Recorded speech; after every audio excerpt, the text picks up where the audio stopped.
ஹர ஹர சங்கர ஜெய ஜெய சங்கர. நம்ம தெய்வத்தின் குரல் பகுதிகளை பார்த்துட்டே வரோம்.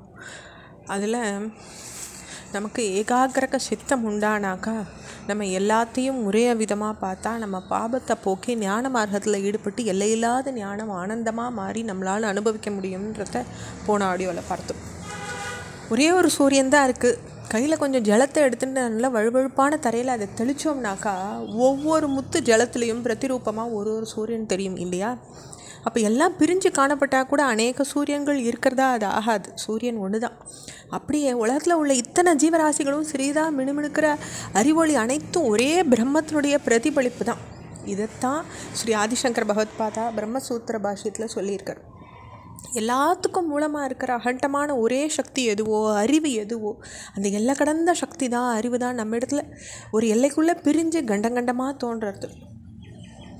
அந்த ஒரே வஸ்து தான் வேதத்தின் அந்தத்தில் இருக்கக்கூடிய தத் அப்படின்ற அந்த தூரத்தில் எல்லாத்துக்கும் மேலாக இருக்கிற அர்த்தமாக இருக்குது. நம்ம இப்போலேருந்தே நிலையில் ஒரு தூரத்தில் இருக்கிறதா தோன்றினா கூட உண்மையில் தூரத்தில் கிட்டத்தில் எல்லாமுமா இருக்கிறதே அந்த வஸ்து தானே. அந்த தத் துவம் அப்படின்றது வேதம். இப்படி நம்ம சொல்கிற நேரத்தில் ஒரு ஒரு க்ஷணத்தில் எப்படி இருக்கோமோ அப்படியே எப்பயும் இருந்தால் துக்கம் இல்லை. அடுத்த க்ஷணம் நமக்கு அந்த சத்தியமான பார்வை போயிடுறது. நமக்கு பலவிதமான பொய்களாலேயும் கஷ்டங்களாலேயும் நம்ம உண்டாக்கிக்கிறோம். பொய்யினால் பெரும் ஆனந்தம் விரைவில் பொய்யாயிடுறது. உண்மையை எப்பயுமே ஆனந்தமாக இருக்கிறதுக்கு எப்பயும் உண்மையாக இருக்கிறவனை பிடிச்சுன்னு இருக்கணும்னு சொல்லப்பட்டிருக்கு.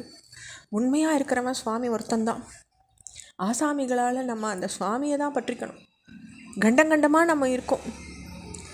அப்படி எல்லாத்துக்கும் முடிவில் அகண்டத்தோடு ஒன்றுபடும் பொழுது அகண்டமாகி நிரந்தர ஆனந்தம் நமக்கு கிடைக்கணும்னா அந்த இறைவன் தான் புகலிடம். அகண்டமாக இருக்கிறவன் ஒருத்தந்தான். அப்படிப்பட்ட அந்த பரமாத்மாவை நம்ம ஞானம் உள்ளவாளாக நம்ம தியானிக்கணும். இதனால் இப்படி தியானம் பண்ண ஆரம்பிச்சுட்டோம்னாக்கா சண்டை பூசல் ஒன்றுமே வராது. துக்கம் பயம் இருக்காது. பரமசாந்தி தான் மிஞ்சும். இதுதான் ஸ்ரீ சங்கர பகவத்பாதா உபனிஷத்துலேருந்து நமக்கு பறித்து கொடுத்த பழமாக இருக்குது. இந்த பழுத்த நிலையை அடையிறதுக்கு முட்டா பூவா பிஞ்சா காயா இருந்து தான் நம்ம முதிரணும். பழுக்கும் நிலை வர வரைக்கும் நம்ம பொறுமையாக இருக்கணும். காயாக இருக்கும்போதே பழமாக இருக்கிறதுக்கு அவசரம் காட்டி வெம்பி விட்டுட்டா பயனில்லாமல் போயிடும் இல்லையா? வெம்பி விழுந்துடுமோ அப்படின்னு ராமலிங்கர் கேட்குறார் தன்னுடைய பாடல்களில். அப்படி நமக்கும் அந்த கவலை இருக்கணும். கனிஞ்ச பழம் ஆற வரையில் பூஜை ஜபம் தபம் எல்லாமே நம்மளோட இருந்துருக்கணும். வேதத்தின் அந்தத்தில் இருக்கும்படியாக தத்துவம் அப்படின்ற உண்மையான நிலைக்கு நம்ம வர வரையில் நம்ம வெம்பாது பழுக்கிற வரையில் கடைசியில் அந்த தத்துவம் மூலம் எங்கே இருக்குது, தன்னிடத்தில் தானே இருக்குது அப்படின்ற அறிவு தத்துவத்தை ஆராயிறதோ அந்த அறிவுக்குள்ளேயே தான் அந்த அனுபவமும் இருக்குன்றத நம்ம நன்னா உணர முடியும். கிருத்தயுகத்தில் பிருகு அப்படின்றவர் தம்முடைய பிதாவான வர்ணன்கிட்ட போய் நிறைஞ்ச வஸ்து எதுவோ அது எப்படி அறியறதுன்னு கேட்டாராம். அப்போ நிறைஞ்ச வஸ்து எதுவோ அது காலத்தாலையும் நிறைஞ்சிருக்கணும், தேகத்தாலையும் நிறைஞ்சிருக்கணும், வஸ்துவிலையும் நிறைஞ்சு ஒரு குறைன்றதே இல்லாமல் இருக்கணும். அப்படி அது நிறைஞ்ச வஸ்துவாக எனக்கு சொல்லணும்னு கேட்கும்பொழுது நீ போய் தபஸ் பண்ணு, அது உனக்கே தெரியும்னு வருணன் தன்னுடைய பிள்ளைக்கிட்ட சொன்னாராம். அப்படியே செய்கிறேன்னு சொல்லிட்டு பிருகு போய் தபஸ் பண்ண ஆரம்பிக்கிறார்.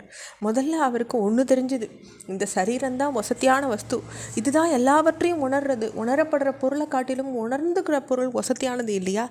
அப்போது இது தேகம்தான்னு தீர்மானம் பண்ணிட்டு அப்பா கிட்ட போய் இந்த சரீரம்தான வசதியான நிறைஞ்ச வஸ்துன்னு சொன்னாராம்.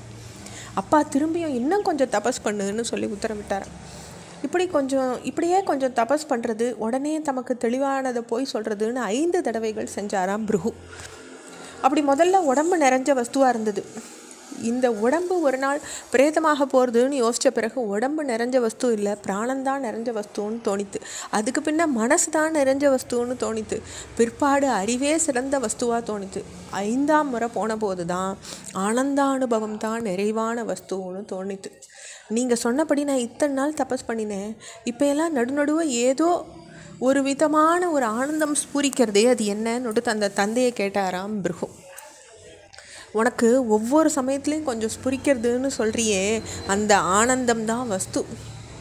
இது உனக்கு துளி துளி உண்டாகிறது.